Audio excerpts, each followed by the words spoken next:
Hey guys, how's it going? Jason Sation here, welcome back to the channel. If you stumbled upon this video of mine, this is currently June 24th of 2022. Just about 5 days so away from the patch. But I still wanted to just sort of talk about, I guess, a little bit about some of the decks in the meta, at least some actually relatively popular ones, with varying sort of win rates. But the three decks that I want to bring to attention is Bard plus X. In most cases right now, it's a Bard Demacia deck, with like Gallia or J4 or Poppy, whatever it may be, it's just Bard Demacia. Next one we have is a Rising, I don't want to say star, but a rising sort of deck in terms of play rate in the meta, and that is the Auction Infinite deck. You guys might have seen or heard other creators slash streamers slash other content creators voice their opinions of it. It's been a little bit of a discussion and argument on Twitter, and it's something. And then of course I have Thralls. And what these three decks have in common for me is my relative disdain. Disdain might be a little bit harsh of a word. I don't particularly mind playing against them half the time, but there are very frustrating aspects of each of the three decks that I think are very unfun to put yourself in that situation. And I want to take this time in this video to kind of talk about, I think, what makes each of the different decks so polarizing in a sense, and as well as either how uninteractive their game plans are or how relatively unfun the game plans are. I know there is a relatively big patch scheduled for next week. They have released the teaser for the patch telling us which cards got buffed and which cards are getting nerfed. And so I will go over those cards at the end of the video really quickly and just give a brief, I guess, outlook for the next patch, just based on what I know. Of course, it's going to be purely speculative because the actual changes themselves aren't announced yet until Tuesday. There will be a patch review video and things like that. But for now, I just kind of want to point out the characteristics because I think it's something that has persisted, I suppose, in Legends Runeterra. Unsure if it's a specific thing to Runeterra just based off of how the game mechanics work, but it has been something that has been reoccurring throughout the different expansions, whether it be the new cards or just the decks coming in and out just based off of what's in the meta or not. But I just want to take the time to point out some characteristics, and you guys let me know if you guys agree or disagree. So let's talk about Bard. So at the beginning of the patch, I rated Bard quite lowly. I thought he was too weak. I thought he didn't have enough support to get his engine running fast enough, and I thought he just wasn't going to see much play. And I think that was generally the case for the first bit of the expansion. People were experimenting with it, maybe leaning too much on some sort of meme heavy chime package without really realizing where it best fit. There was a Poppy the Bard deck at the very beginning. I recall somebody trying it out, but of course, in time, the lists have gone a lot more refined, and this deck right now is actually probably one of the strongest decks in the game. At least it has the most games played and a respectable win rate, despite that. And the reason why it's so powerful, or at least the reason why Bard itself is so powerful, is just because everything in the game is pretty balanced. If you play a 2-drop, your opponent most of the time is able to deal with the 2-drop. And suddenly now if you draw a chime, it just really throws the equation off. And I think this compounds greatly with a card like Grand Sculptor, which if you can't remove this card already as a 2-mana 2/2 in a lot of different matchups, this card will already run away with the game by itself.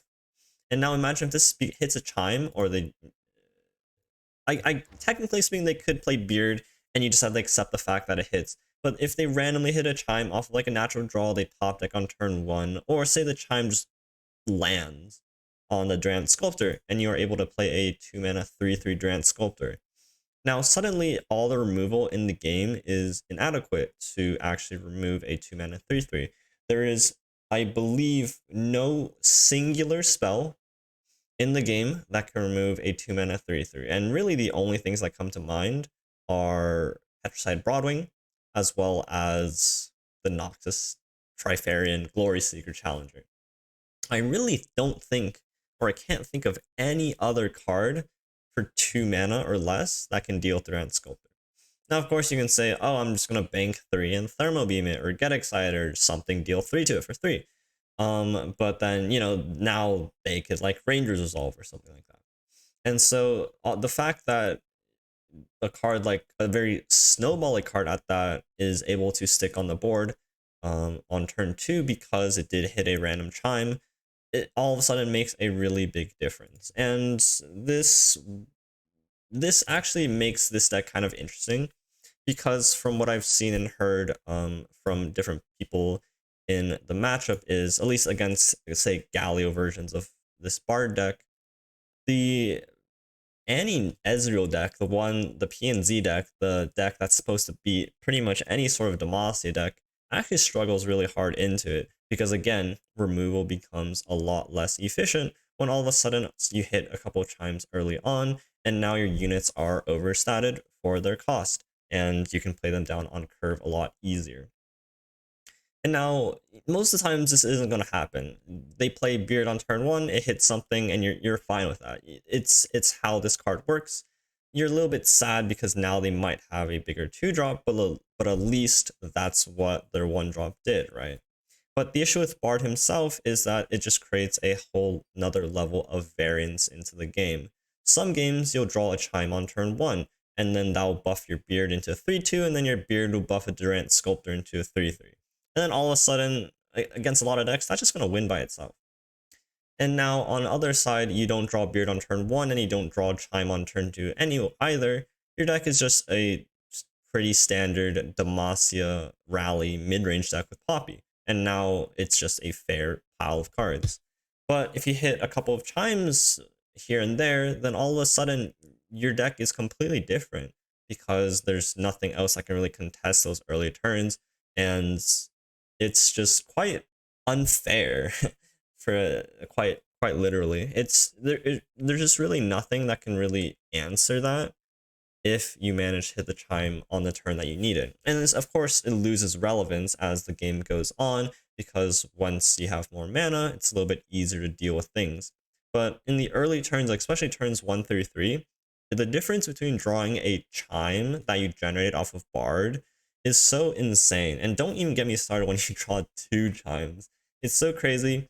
It's so insane. And it's just such a high variance that when it does happen, you just feel like there is nothing you really could have done. Because again, any sort of answer that you could have had is now all of a sudden insufficient to deal with it. Yeah. But yeah, there's not really much else I really have to say about this. There's a few other snowbally cards, like, if you hit a Silvering Vanguard with a couple of chimes and it's really big, you're like, oh, womp womp, they got kind of lucky kind of thing. But really, the frustrating part about this deck is just them hitting the chimes early on, and then all of a sudden you just don't have any way of dealing with it because it does have some pretty snowbally cards, especially with Durant Sculptor in the deck. And of course, cards like Poppy as well, just whenever they get a chime on an engine card, and then they can stick it and then just try to rally to end the game, there's really nothing you can do if that 1+1+1 stat line from Bard makes a big difference. So that's the gripe of Bard. It's high variance, and when the variance does hit you, whereas you could have done something if it didn't hit the chime, but now that he did draw the chime, all of a sudden, there's just really not anything you can do about it. And there's really no control over when that happens, which is frustrating. On to Thralls. I'll leave Infinite for last. I think a lot of people have, or I've been complaining about Thralls. Well, not so much as complaining, just relatively speaking, I just don't really like the deck's playstyle.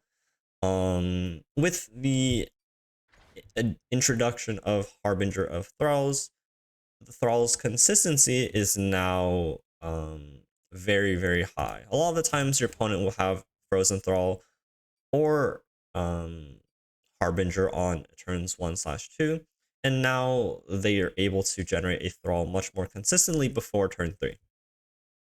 And what this means is that in the past, whereas Thralls could have bad hands and it would sort of be a non-game, all of a sudden that sort of probability of a non-game is now very, very low because now there's 3 more cards that generate a Thrall on turns 1 and 2. And that while there was a little bit of variance that kind of hid the underlying problem, Thralls was still overall just a extremely, in my mind, a very toxic kind of deck. With the added consistency, and now you're able to generate your combo a lot more easily, especially with Sansa Time. And initially I did rate Sansa Time pretty low, but this, I think the instant sentry is a little bit less important, although it is a very, very good payoff for this kind of card. But the fact that you can stop an attack almost entirely is really, really powerful, because a lot of decks that really aim to race you down are these go wide decks. They're decks that rely on going wide with a lot of units so that they can get through your board and push damage. And given the nature of a go wide strategy, generally speaking, your board is very small, which also makes it very susceptible to Sansa Time. So if your whole board is like 2 or 1 attack, and you're trying to push 6 damage by going wider than them, all of a sudden your attack can suddenly just push 0, and then they get an instant sentry in hand, which only benefits their game plan. And that's not to mention that Harbinger of Thralls is just an additional 2-drop that your opponent is always happy to play as a blocker. It makes that problem even less, right? Aggro all of a sudden just doesn't really, like against aggro, it's not like, in a lot of situations when you sort of had a dead hand, you might have needed to play your Clockwork Curator on turn 2 as like a blocker. But now all of a sudden you can just slam another 2-drop, and this serves not only as a blocker, but it also generates you a Thrall. And then if your opponent goes wide and tries to attack you, there's still a card like Sansa Time. So not only did this deck get more consistent, I think they also gave it tools that helped its relatively poor matchups, which are generally these go wide decks, either elusives or other burn strategies. And now it just has a lot harder time to push damage through because you can negate a lot of their damage with Sansa Time. And of course, the persisting issue of Thralls being able to just rush you down in a singular turn before you get an action has been, to me, the most frustrating aspect of the deck. A lot of times they'll be attacking you with 3-4 Thralls, now with an added consistency because of Sansa Time as well as Harbinger of Thralls. So now you're more often seeing more Thralls coming down at your face in an open attack, where then the actual amount of answers for that are very, very limited. It's outside of like exactly freezes, it's very hard to survive that initial swing if you do not have the stats to back it up. So even if you try to put cards like Vengeance on stack or like Disintegrate plus X, they still have access to deny mana because often or not they are just open attacking on their turn. There's no need for them to spend any mana before they attack, and that means that it's on you to be proactive and them to be reactive. And Rite of Negation is a fantastic card for that, because all of a sudden you most likely have to pre-commit cards to stop more than 1 Thrall, and Rite of Negation farms value off of that. So overall, I was definitely, well, I don't know what I thought. I probably didn't expect Thralls to see this much success in the recent patch, but I think given the cards that were added to it, it does make a lot of sense as to why a success was so imminent. But still, it doesn't change the underlying fact that having 3 or /4 Thralls attacking you is just not that fun, because there's no way to prepare for that, in the sense that you can't do anything to set up before they swing, and there's very little ways to interact with them because of cards like Rite Negation and just the fact that they're 8 mana 8/8s. So, yeah, the deck, I hate it. I don't like it. I don't understand why. And then last deck we have here is Infinite. It's sort of like the hot new discussion topic. If you guys don't know what this deck concept is, it relies on getting the Auction level 2 Horde, which allows them to play out this card. Fountain of Power, allowing you to draw 2 and your cards cost 1 less. You guys might be very familiar with this card when Auction Sivir saw a lot of play, and this was a nice way to just draw 2 cards, refill your hand, and maybe discount your combo turn. But what this deck does is it plays counterfeit copies to put additional copies of Fountain of Power into your deck, and then you're going to draw it, you're going to play it, and then you just chain through your deck, and maybe you'll play like 5-6 copies of Fountain of Power, and then all of a sudden your entire deck costs 5 or 6 less. Now, what that does is it means that you can essentially play out your entire deck for free, and your opponent kind of needs to sit there and let you do your thing. And the actual combo, you have Cold Shot, which after you play it, you can create parallel convergence into your deck. And because everything in your deck is free and you can essentially infinitely cycle throughout your deck, you can find parallel convergence very easily. Play out a bunch of board, play this card a couple of times, and your opponent will run out of blockers and take too much damage and die. Alternatively, they can cycle Auction's Grappling Hook over and over again to infinitely clear any sort of blockers you have and just set up an OTK swing by itself. So that's generally the strategy of the deck. They'll stall out a little bit, get Auction leveled up. They have cards to advance the Horde in order to trigger it faster. They have cards like Sands of Time, generating the Instant Sentry to tick down your landmark by 4. And then they have a lot of draw cards like Archivist, Time Trick, Careful Prep, Rite of Calling for Auction, and things like that. That's the general basis of the deck if you're unfamiliar with it. But again, the goal is to level up Auction, do his Horde pop, and then iterative counterfeit copies of it into your deck. Make everything in your deck cost 0, play your entire hand, and kill out your opponent in a singular turn. And what happens is that this deck becomes increasingly polarized, because any deck that fails to actually kill the infinite player before, I believe right now it's turn 7, pretty much automatically loses. I think there is actually very, very, very little interaction to the combo once they get there. And generally speaking, there's very few ways to actually interact with the combo even before they get there, because landmark removal. This combo relies excessively on the ability to get Warlord's Horde ticked down, and if you fail to remove Warlord's Horde, you just really can't stop their combo. Even if you blow up Warlord's Horde, they could just generate another one off of the attack from Auction or another Auction. So you kind of have to catch them at a moment where they're like halfway through their Horde and you get a stall for an extra turn or two because you are able to blow it up. So my gripe with this deck is its relative lack of interaction and its general frustration to play against, because again, with this sort of combo, it takes a relatively long amount of time unless you are very well versed with what cards in what sequence you want to be playing them in. Often or not, you'll see opponents take 5-10 minutes to try to set up their combo, and sometimes they'll even miss or fail to do it correctly, and then they'll still end up losing the game.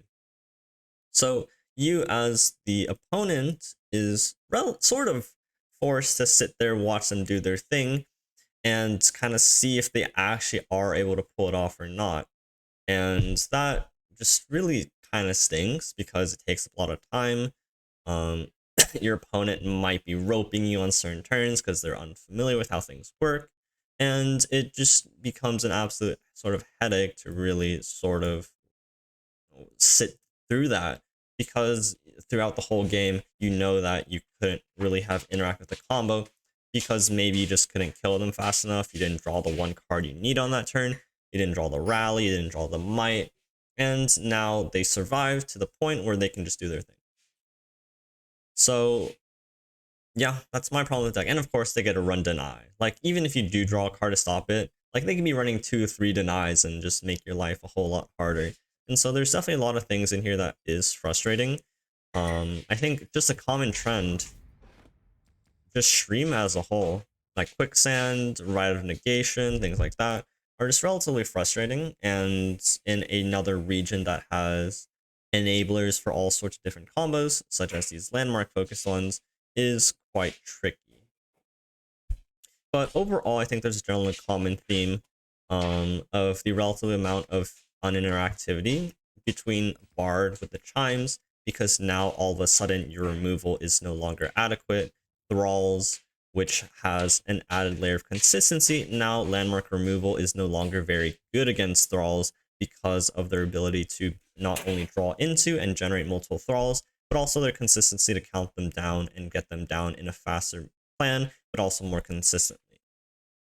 And then again, infinite, which is again just, do you run landmark removal in your deck or not, and are you able to end the game before I can end the game?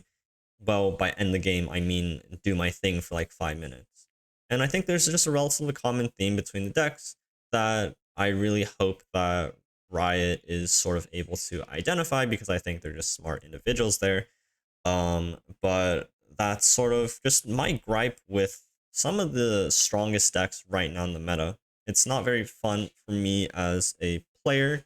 You know, I'll sit through it because I try to have fun when I play the game, but a lot of times when I'm sort of not in the best state, it becomes a very, very hard sort of battle to play when things don't go your way. So now, after just talking about the three decks, I do want to talk a little bit about what sort of teasers we have for the set, because some of these decks will be affected based off of what cards they change in the upcoming patch. But right now, we can only speculate until Tuesday. So let's just first go over the nerfs, because I think that's the main part. There is a lot of cool stuff in here, but won't dive too much into the buffs. So let's talk about nerfs. Disintegrate nerf. I think this is less of a nerf, but just a little bit more of what sort of interactions it works with. So like i.e. barrier and tough. I don't really care about this one. I think Disintegrate was in a relatively fine spot, but hopefully this change will improve its overall consistency in wording and how it plays out. Pharaoh Financer, Gleaming Lantern, two very strong cards, and I guess Legion Deserter, three very strong cards that I think were on some people's watch lists. The Pharaoh Financer, I'm very curious on what they actually plan on doing. These nerfs might just simply be stat nerfs, because I think their effect is relatively unique and cool. But Legion Deserter and Petricide Broadwing, I think these are going to be good nerfs, so long as they're effective. The Legion Deserter one it is a little bit rougher because this is only specifically tied with Viego. I can see them changing how the Encroaching Mist works with Legion Deserter rather than anything else. But overall, I think Legion Deserter is actually a pretty fine card. Petricide Broadwing is the card I'm most interested in seeing how they approach it, because this card was absolutely bonkers. A 2-mana 3/3 challenger, pretty much unconditional, so long as you had no ways of damaging it. Immune to attack reducing spells such as Troll Chant, and also just immensely buffed by health increasing cards such as Sharp Sight. So very interesting to see how they want to interact with this. This, of course, has been a core to all of the Demacia decks since the card got released. And if this card gets a big hit, this will detriment a lot of Demacia decks overall. Maybe not in the same way as maybe like Petricide Sculptor does, because that card is absolutely bonkers.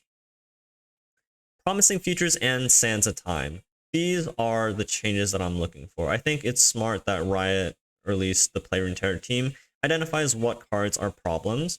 And I definitely think Sands of Time and Promising Futures are both very, very good for what they want to be doing. So something as simple as just upping their mana cost by 1 can drastically slow down the game plan of Thralls as well as the Infinite deck. And of course, the more mana Sands of Time costs, it means the later they can play it, or the more mana they have to bank into your attack turns in order to get it off. So of course, as these mana costs go up, hypothetically speaking, it constricts their overall game plan of the deck and makes their deck weaker. Now, of course, this doesn't change the fact that when they get to do their thing, they still get to do their thing. But I think in the past, when we have seen nerfs to the relative support cards for a deck, the deck has seemed to be a lot more manageable and often relegated to more niche meta picks. So even if I think I think a lot of the reason why there's a frustration towards the decks is simply just how much they are appearing. And I think that if there are relevant enough nerfs to where a deck sort of falls out of the meta and is maybe only like tournament play or niche meta calls, then I think overall they're going to be fine. Quicksand. Quicksand, Quicksand, Quicksand. That card was really good once they buffed it. Very curious to see what they're going to do with it again, but pretty happy to see Quicksand change as well. And then Zenith Blade. So nerf-wise, I think it's relatively interesting. The landmark decks are getting hit, and there are some buffs to landmark spells. We see Yordle Contraption, Aftershock, and Crumble. I still don't think, like, landmark removal just doesn't really work against Thralls. I think that's been evident because we've had decks running 3 Scorch Earths, and their matchup tables into Thralls historically has still never been great. But generally speaking, improvements in landmark removal is always good. I think the way that they might approach something like Aftershock, because right now Aftershock is 4 mana, deal 3, or remove a landmark. I think it might be something like split choices where it's either spend 3 mana to remove a landmark or spend 4 mana to deal 3 to anything, similar how they did to some of the newer spells in recent expansions. I can see a similar thing with Crumble where it's spend 4 to kill a unit and destroy a landmark, or spend 5 to kill a unit and kill an opposing unit. And then probably a similar vein with Yordle Contraption. But still, like, these 3 cards, like, these are already, like, Aftershock and Crumble, they're numbers 2 and 3 in ranks of landmark removal.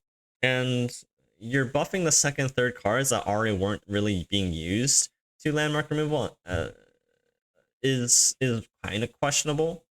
It'd have to be a pretty big buff in order for them to actually see relevant play, because in most cases removing landmarks doesn't actually matter, except for specifically infinite in the current meta. But I'll talk about all the other buffs as we get them on Tuesday, but I'll just leave them up here because I think there's some relatively interesting ones. I'm super excited for the Callista Shen buffs. Hopefully they're a little bit more than stat buffs, but I think we've seen so far that they aren't really like reworking these champions in any sort of major way. But Glided Caretaker, Camavorn Dragon with Callista definitely seems to be pushing some sort of Shadow Owl's aggro mid-range. Avatar of the Tides buff I'm really curious about because I quite like that card. Justice Rider as well I think is a really cool card that I would like to see buffed. Outside of that, Inspiring Marshal, interesting. Aurelia, like Aurelia Inspiring Marshal, maybe Azir Aurelia is going to be back in full action. Seems interesting. Squeaker buff would be fantastic if this is a 1 mana card instead. All of a sudden I think Mecha Yodels is slightly in a better spot. Windfair Hatching's an interesting one. That was already a finisher in Ionia Elusive decks, so interesting to see where they're trying to push that. The Prefects, I think, needed a buff. Vanguard First Blade. I don't know why they chose this card, but cool to see. And this card as well. Like, they chose some interesting cards as a buff here, but generally speaking, excited to see what this comes out of. And I think I'm relatively optimistic about how these nerfs turn out, because I do think there are some problem decks in the meta right now that need solved, and these might push us in the right direction. So excited to see where the patch leaves us. Let me guys know what you guys thought of my general rambling thoughts, if you guys agree with me, if you guys think there are other decks out there that are more problematic, and what makes them so. We can continue that discussion in the comments down below. But thank you guys so much for listening to me talk.